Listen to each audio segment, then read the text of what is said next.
5 जना मान्छेको मृत्यु भयो अरे आज भनिरहेछ हैन आन्दोलनमा। शपिङ गर्ने सबभन्दा सस्तो एरिया भने न्यू रोड हो क्या मेरो लागि चाहिँ, मेरो विचारमा। कपडा चाहिँ दामी दामी छ, छोरीहरूको कपडा। मलाई ऊ त्यो टप्स चाहिँ कस्तो दामी लाग्यो, खतरा खतरा छ नि टप्स त। Hello guys, welcome back to my channel. साथीहरू म चाहिँ छु आज इन्द्रचोकतिर शपिङ गर्न आएको। सो तपाईँहरूले देख्न सक्नुहुन्छ यहाँको ब्याकग्राउन्ड। हामी चाहिँ जाँदैछौँ कुर्ता किन्न। यहाँनिर इन्द्रचोकतिर चाहिँ आइटमको कुर्ताहरू पाउँछ क्या। सो हामी कुर्ता किन्न जाँदैछौँ यता मासतिर हो। यहाँतिर दामी दामी पाउँछ। सो हामी हेर्छौँ कुर्ता कस्तो कस्तो पाउँछ, तपाईँहरूलाई पनि देखाउँछु साथीहरू। मेरो पछाडि हुनुहुन्छ बहिनीहरू। यहाँतिर त टप्सहरू दामी दामी पाउँछ क्या। अनि त्यही हो, प्राइस त लास्ट टाइम महँगो भन्छ, तर बार्गेनिङ चाहिँ गर्नुपर्छ गाइज हो। बार्गेनिङ स्किल चाहिन्छ यहाँ सपिङ गर्नलाई। खतरा खतरा कुर्ती सेटहरू छ यतातिर नि पाउँछ, उस्तो मासतिर नि पाउँछ। अब बहिनीहरूलाई चाहिँ अलिकति कस्तो टाइपको, अब क्याजुअल टाइपको हो कि हेभी टाइपको हो, हेरौँ अब कस्तो कस्तो पाउँछ। हामी जानेछौँ यता मासतिर। मैले सधैँ लिने ठाउँ उता माथि पर्छ क्या, त्यहाँ चाहिँ अलिकति रेट मिलाएर दिन्छ। सो हामी त्यतैतिर जाँदैछौँ साथीहरू। तपाईँहरू देख्न सक्नुहुन्छ कति धेरै बिजी छ यो ठाउँ। मलाई चाहिँ उता झुन्डाइरहेको ठाउँमा अलिकति दामी लाग्यो। सो हामी चाहिँ यतैतिर छिरौँ अनि यसको प्राइसहरू सोधौँ, हेरौँ कति के भन्छ साथीहरू। टप्सको आइटम, टप्स हेर्न आएको। मासतिर सेटको यही छ ए सरी, यहाँबाट माथि जाने रहेछ साथीहरू। खतरा खतरा छ नि टप्स त। पैसा चाहिँ चाहिन्छ, माल त दामी दामी पाउँछ। वाह खतरा छ। मलाई त्यो ग्रिन कलर चाहिँ दामी लाग्यो, दामी छ। ल बहिनीहरू चुज गर्नु अब टप्स यता पाउँछ यहाँनिर। टप्स हेरौँ न पिसमा होइन, सेट नै क्या, सेट नै सिलाएको हेरौँ। अलिक ट्रेन्डिङ टाइपको क्या चलेको। बहिनीहरूको लागि अलि राम्रो खाले डिजाइन राम्रो भएको देखाउनु न। चल चाहिँ राम्रो रहेछ, कुर्ता चाहिँ खासै राम्रो हुन्छ। मलाई यो ग्रिन कलर दामी लाग्यो क्या, खै तर राम्रो देखेछ क्या, फ्यान्सी टाइपको कलर। एउटै हो तिनीहरू। हेर केटी हो कस्तो मनपर्छ टप्स। म चाहिँ यहाँ पहिला पनि आइसकेँ हो। सो मलाई चाहिँ यहाँ ठिकै लाग्छ, त्यही भएर मैले बहिनीहरूलाई यहाँ लिएर आएको साथीहरू। बाहिरतिर पनि खतरा खतरा छ। मेरो बहिनीहरू चाहिँ टप्स किन्दैछ साथीहरू, चुज गर्दैछ। सो उनीहरूको कलर चोइस र मेरो कलर चोइस डिफ्रेन्ट छ नि त, त्यही भएर म चाहिँ साइड लागेर बसेको क्या। त्यो कलरको लिन लगाएको राम्रो छ त्यो पनि। ठिकै छ। प्राइस चाहिँ कति हो भनेर सोध्नु पर्ने। भरे माल छाम्यो अनि प्राइस मिलेन भन्दाखेरि कति हो मिलाएर दिनु भन्नु पर्यो नि। के एउटाको दिन्छ त्यसको बाउले 5000। 5000 त उयो सम्झिने हो, एकदम मिलाएर दिनु है बहिनी। त्यो के पछि पनि रिटर्न आउने हिसाबले गरिदिनु क्या। एकचोटिको मात्र बाटो होइन नि त होइन। एकदम मिलाएर कसैमा आउँछ, तर खास चाहिँ त्यस्तो उत्यो त छैन नि। ह्यान्डवर्कहरू टन्नै गरेको भए चाहिँ अलिकति लाग्ने।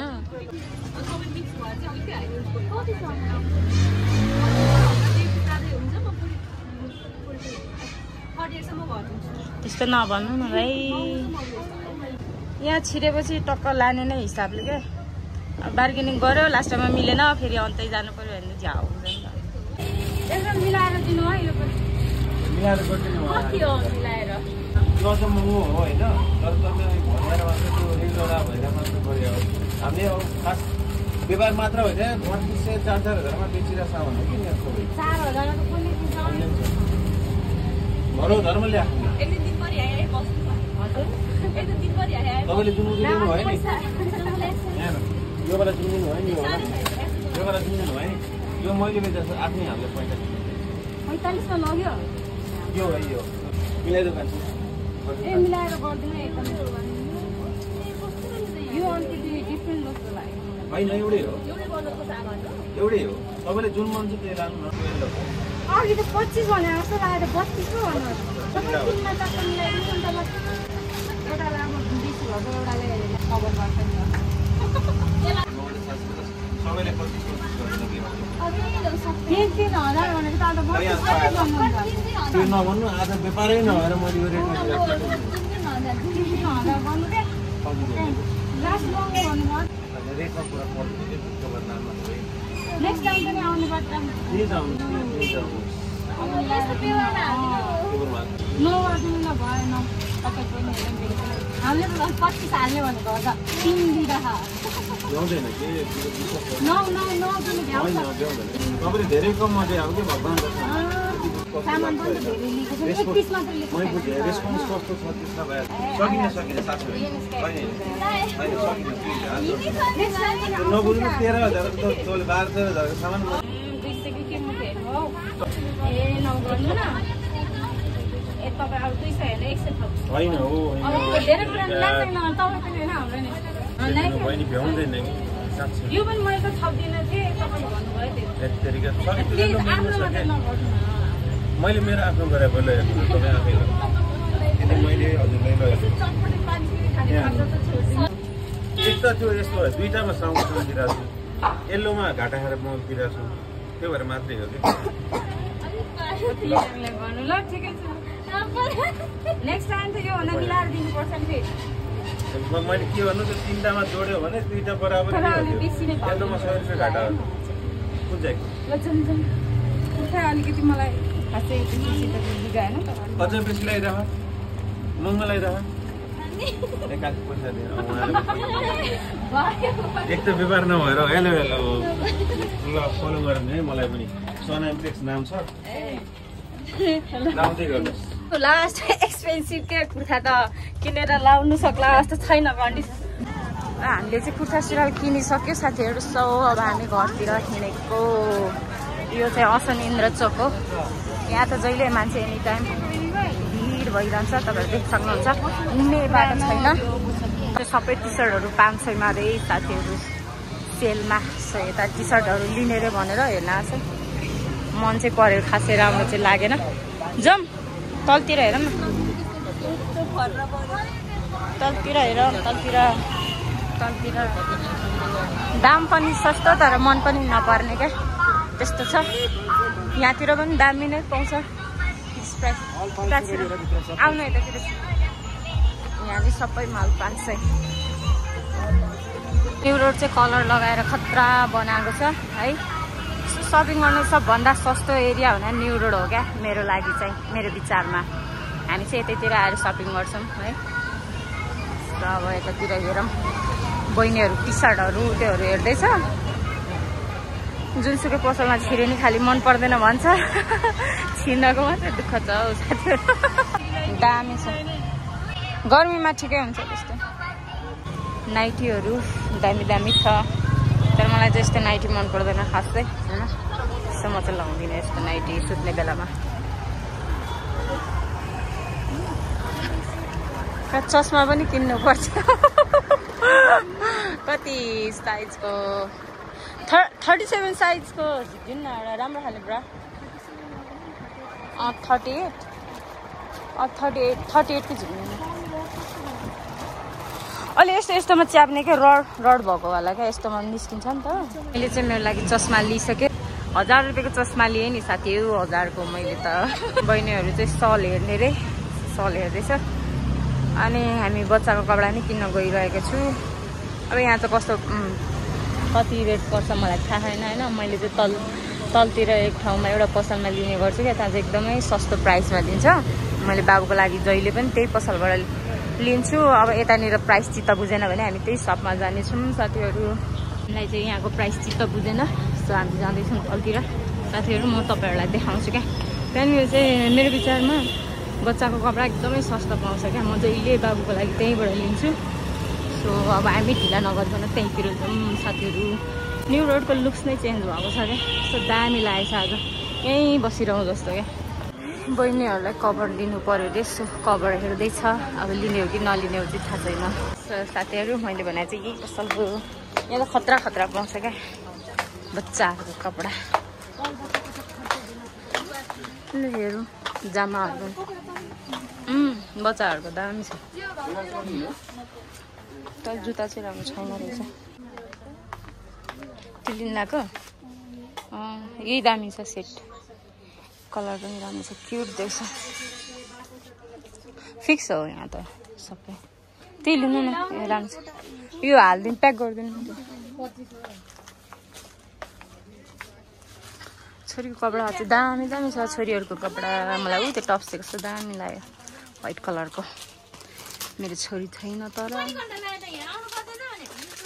मेरो छोराको लागि कपडा हेरेको तर एउटा राम्रो आएको छैन रहेछ अहिले तर यो यस्तो खाले पनि लगाइसक्यो यो पनि कलर त दामी रहेछ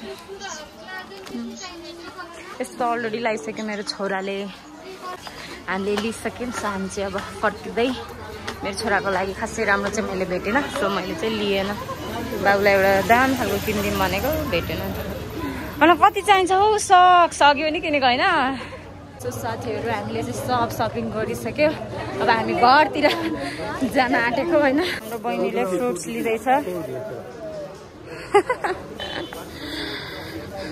दाइ हाम्रो त जोगिदिनु न यार कर्फ्यू लाग्नु आँट्यो अरे हौ छिटो गरिदिनु अब हिँड्न दिँदैन नि त कर्फ्यू लागेपछि त सपिङ गरिसक्यो साथीहरू 15,000को छ तर मेरो लागि होइन मैले चाहिँ 1000को चस्मा लिएँ चस्मा त्यही हो बुझ्नु होला मिलाएर होइन सो कुर्ता चाहिँ लिएँ हामीले सबै सपिङ गरिसक्यो अब हामी घरतिर जाँदैछौँ क्याब खोजेको साथीहरू क्याबवालाको पनि लास्टै भाउ बढेर जानै मान्दैन कि कति महँगो एक्सपेन्सिभ भन्छ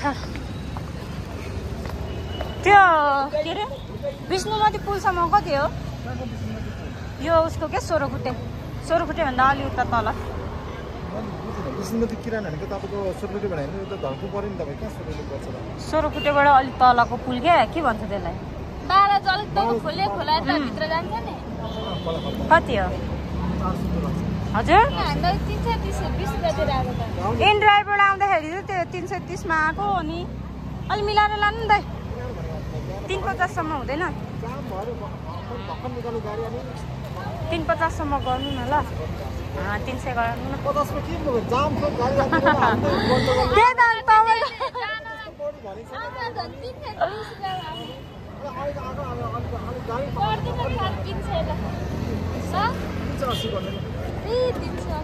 तीन 50 गर्नु न हुन्न जम ढिला भइसक्यो कर्फ्यू लाग्छ अरे नि त त्यही सुनेको अब लाग्छ भाइ छ मान्छे मरेसी हो तिन कुनेमा 5 जना मान्छे मरे बुझ्नु हैन ल ठिकै छ त्यसो भए साथीहरू हामी चाहिँ सपिङ गरिसक्यो अनि क्याब पनि के अरे बल्ल क्याब पनि मिलाएर अब घरतिर जानु आँटेको होइन तर बाटो नै सबै ब्लक भएछ सो अब खै प्रब्लम हुन्छ जस्तो छ कर्फ्यू पनि अलमोस्ट लागिसक्यो है 5 जना मान्छेको मृत्यु भयो अरे आज भनिरहेछ होइन आन्दोलनमा सो अब सबै कर्फ्यू लागिसकेको छ बाटो पनि ब्लक भएको छ अब कतिखेर घर पुग्दा थाहा छैन सो आजको भ्लग चाहिँ एन्डिङ हुन्छ थ्याङ्क यू फर वाचिङ अर्को भ्लगमा हामी छिट्टै भेट्नेछौँ 15 जेलको लागि बाई बाई